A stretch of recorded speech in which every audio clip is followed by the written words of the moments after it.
Assalamualaikum warahmatullahi wabarakatuh.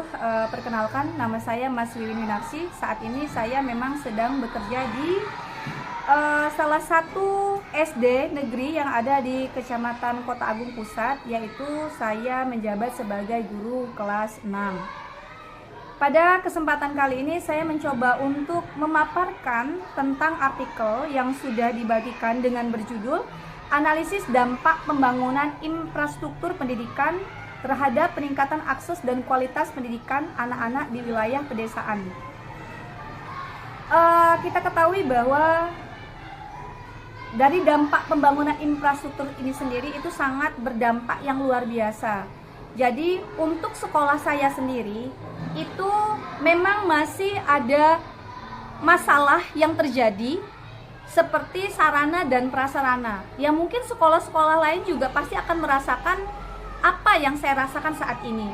Contohnya saja di kelas saya, di sekolah saya itu ada ruang perpustakaan yang kurang memadai. Begitu banyaknya buku yang ada di sini, tetapi seperti lemari ataupun juga meja ataupun juga tempat-tempatnya itu seperti kurang memadai. Kemudian yang kedua, adanya laboratorium. Kami di sekolah kami itu tidak ada laboratorium. Jadi saya rasa sarana dan prasarana seperti perpustakaan, laboratorium atau juga penambahan ruang kelas, karena memang setiap tahun di SD Negeri 1 Pasar Madang ini juga banyak sekali yang mendaftar, sehingga banyak sekali siswa yang ketika mereka ingin punya kesempatan di SD Negeri 1 Pasar Madang ini harus tersingkir atau harus mendaftar di sekolah yang lain, karena memang kebutuhan di sekolah ini hanya cukup untuk 2 rombel saja, seperti itu. Kemudian yang kedua itu tentang membangun kualitas pendidikan di Indonesia dalam mewujudkan program Sustainable Development Goals atau SDGs. Jadi kita tahu bahwa pendidikan adalah kebutuhan dasar manusia. Yang saya rasakan di lapangan saat saya bekerja adalah saat ini kebanyakan guru mapel yang mengajar di sekolah saya itu tidak sesuai dengan jurusannya.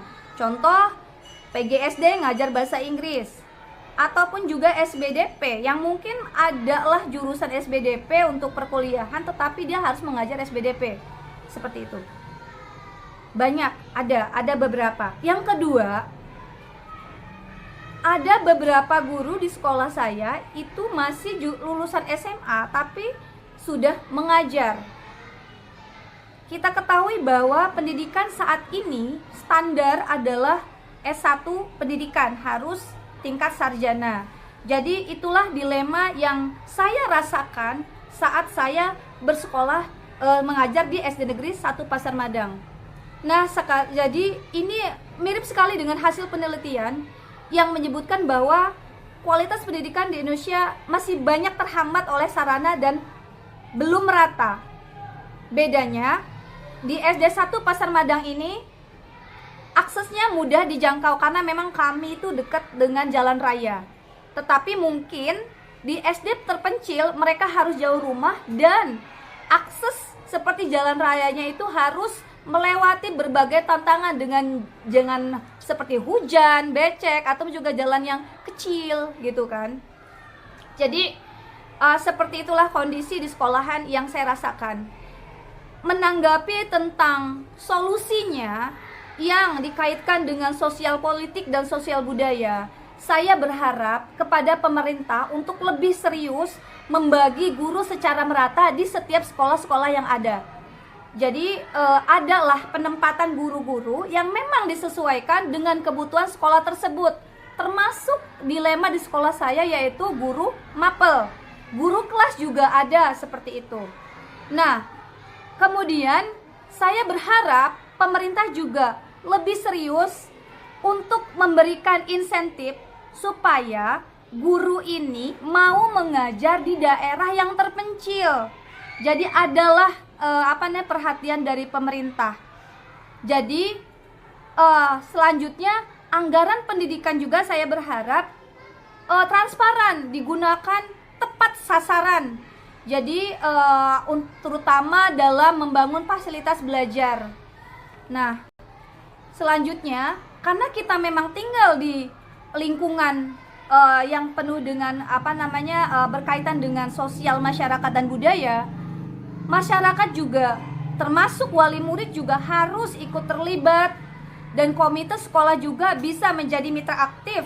Orang tua juga diajak lebih peduli, dan yang paling penting, guru perlu sekali mengaitkan pembelajarannya dengan kehidupan yang nyata. Karena saya pikir bahwa ketika guru mengajar dengan mengaitkan kehidupan nyata sehari-hari dengan pembelajaran saat ini, itu akan berdampak lebih pasti dan lebih tinggi, sehingga siswa itu bisa meresapi, bisa belajar dengan melihat dengan lingkungannya.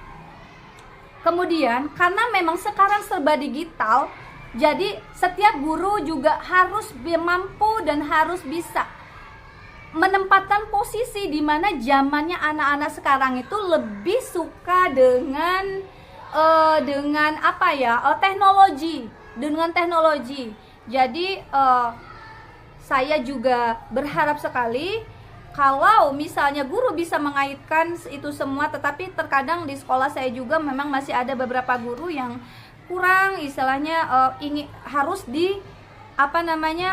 dibantu untuk bisa mengeksplor dirinya agar lebih kenal dengan teknologi seperti itu. Jadi saya berharap kepada pemerintah daerah setempat untuk bisa mengaktifkan, memberikan kami semua misalnya penyuluhan BIMTEK ataupun juga workshop bagaimana caranya tepat menjadi seorang guru yang tidak buta dengan teknologi seperti itu.